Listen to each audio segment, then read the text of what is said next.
Yes, good morning and welcome to today's edition of TVC Breakfast Saturday, the entertainment segment, of course. My name is Theophilus Ilama and I have my co-host with me, Debanke Oduni. How you doing? I am good. You look very nice today. How we go do them? Hello. Okay. Thank you. Thank you so much. Thank you so much. So today we are making history, of course, and yes, a legend is with us this morning. But before that, of course, we are going to be, let's talk about a segment, the entertainment issues that happened this week. A lot took place in the industry at the bank here, of course. We saw Davido dressed up properly to go and meet the Olu of Worry. Well, yeah. After the backlash, yeah.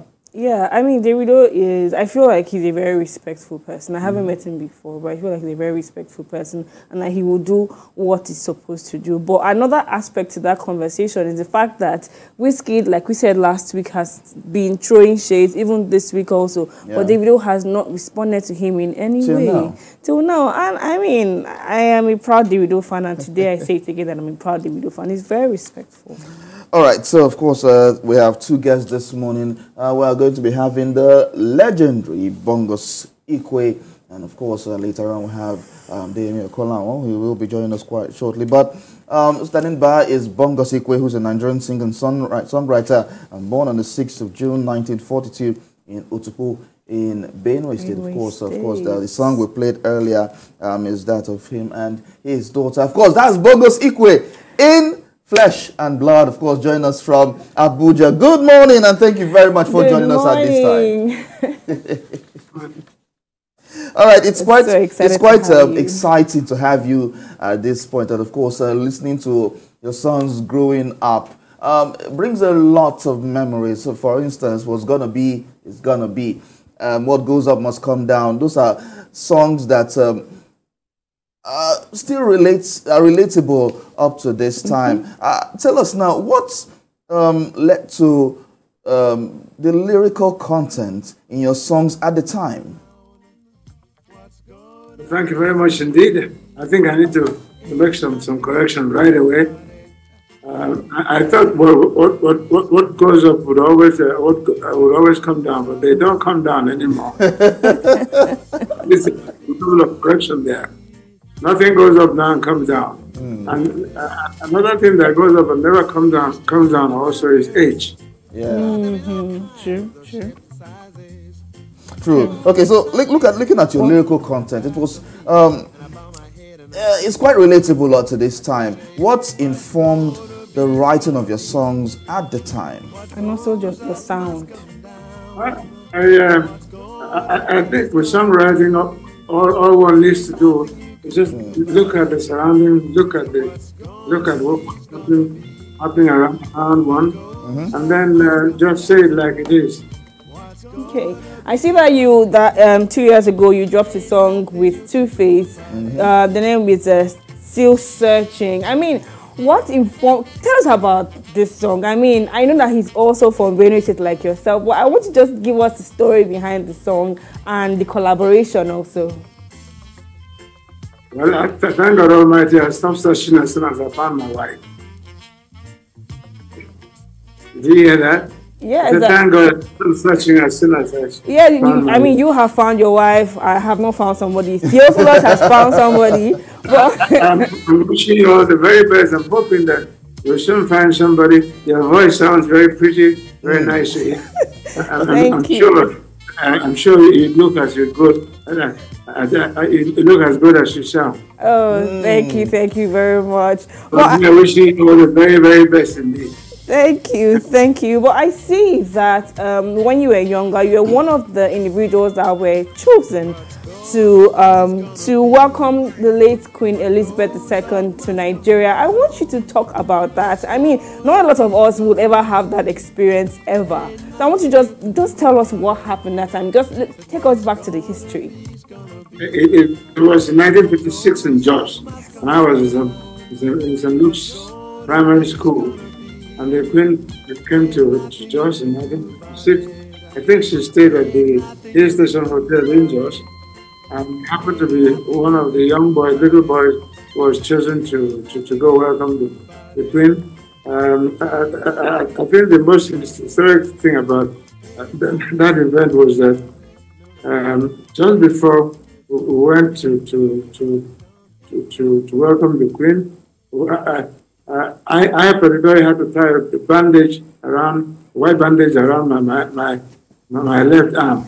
It was like the show of the time, you know. Yes, it was. Okay, so I will notice that apart from the fact that you are doing music, your daughters as well are into music. Of course, Keke and Mimi and all of that. Does that make you a proud father, seeing that your daughters are taking after you? I'm very happy that you did pick up this one now. My daughters, they all have wonderful voices. Sergio from Jessica, Henem, Ome, and even Keke, they all have wonderful voices. I'm very happy, and I wish them the very best. You do. Okay, so looking at the younger crop of artists now in Nigeria, with the technology at our disposal, looking at the sounds now and the technology mixed together, what kind of advice would you have for upcoming artists? Well, I'm glad you did brought up the issue of technology. Technology is a very, very important factor in today's world. Not only in music, in agriculture, in anything and everything we do. And we need to wake up from slumber and take good advantage of the available technology that we have. You know, I don't know if you remember or if you don't, but I did some level of electrical engineering, and I thought that white man created electricity. I was wrong. Electricity is created by God Almighty. Man creates nothing. And what man has to do is to go into the wilderness of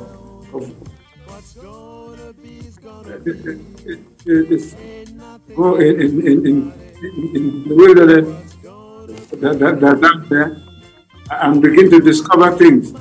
The wilderness that we're about there is the universe, planet Earth. So we have work to do. So all of us have to take advantage of technology now.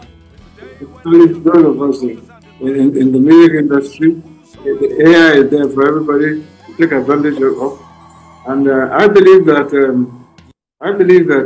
this country should always find a way to pay researchers, research into things, research for this country. I think it's very, very important. And I thank you, I thank you for... Thank you. Yes, sir. But I would like to ask, what has been your biggest... I know that you have learned a lot and you have gone through and seen a lot in your almost 50 years in the music industry, or maybe even more than 50 years. But I would like to ask, what is the biggest lesson that you have learned? The biggest, the one that you were very shocked, that you didn't know that you could ever experience something like this in this industry?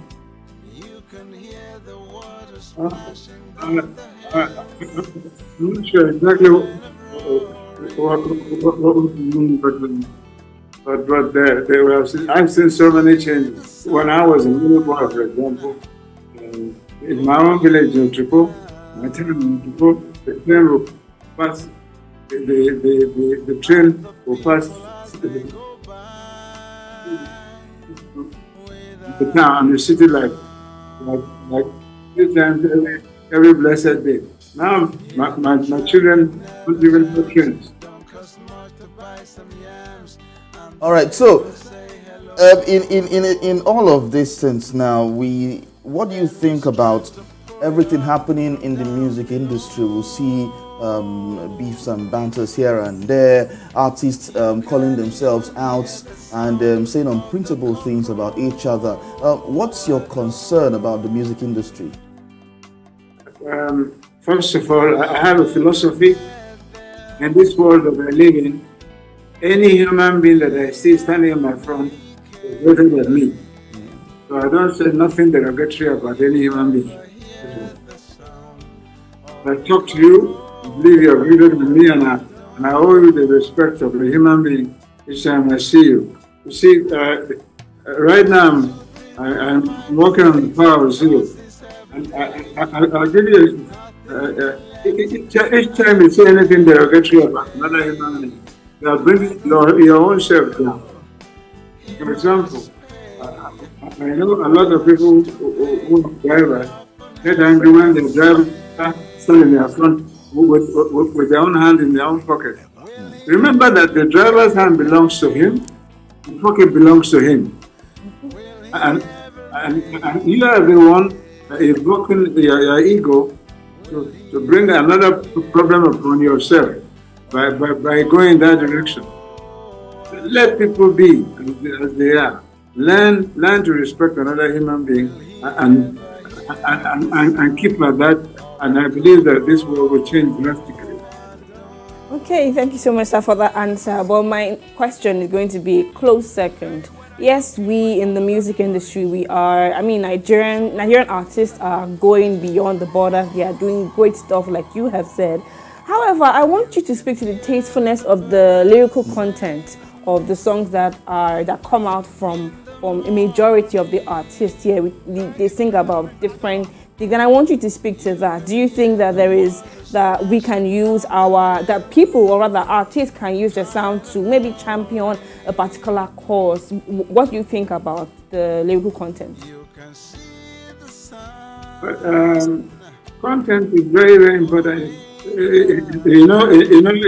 In entertainment, there are three very major components. One is equipment, the other one is training, and the third and final one is content. Content without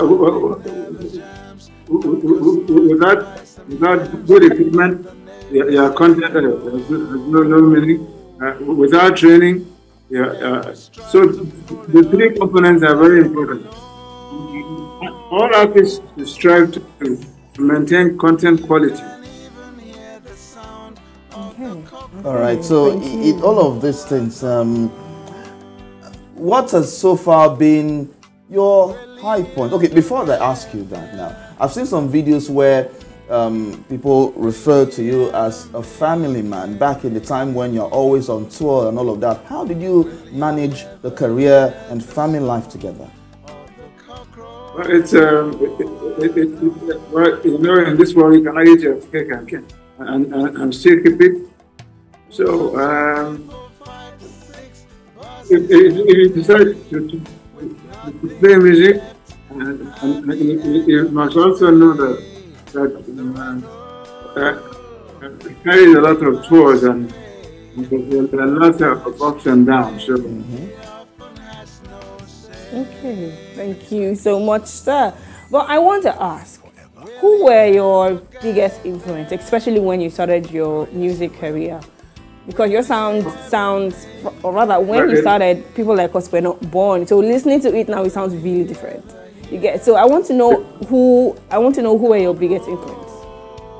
Thank you. I think that's a very great question. It's such a long time ago. I was a young artist. There was some Cook in the US. There was Jones. Ooh, okay. Jones is Okwere, I'm sure. If you know that. So, Jones was one, and the Ishi brothers. Okay. So, and of course, artists like E.T. Mensah from Ghana. Okay. So I want to ask, what Nigerian artist is your favorite right now? Do you like Davido like me? Because I'm a Davido fan. I think our audience already know that. So who is your favorite Nigerian artist of this time right now? There are quite a lot of them. Almost all of them just old. You know, this kid, Two-Face. Two-Faced. I see that in the searching video that you Yes. dropped 2 years ago. All right, so of course. Very well. I'm very happy with what is happening in the music industry in this country. All right, Mr. Ikwue, thank you so much for availing us your time to talk to us this morning. And we understand that the age factor is there, of course, and you have to rest. So at this point, we'll have to let you go. And we're certainly glad that you had the time to have this interview with us. Thank you so much, Bongos Ikwue, the legendary musician. Thank you so much for talking to us. Thank you very And much. thank you so much too. I'm happy to have been talking to both of you. Thank you all nicely. Thank you. Thank you. Thank you very much. Thank you.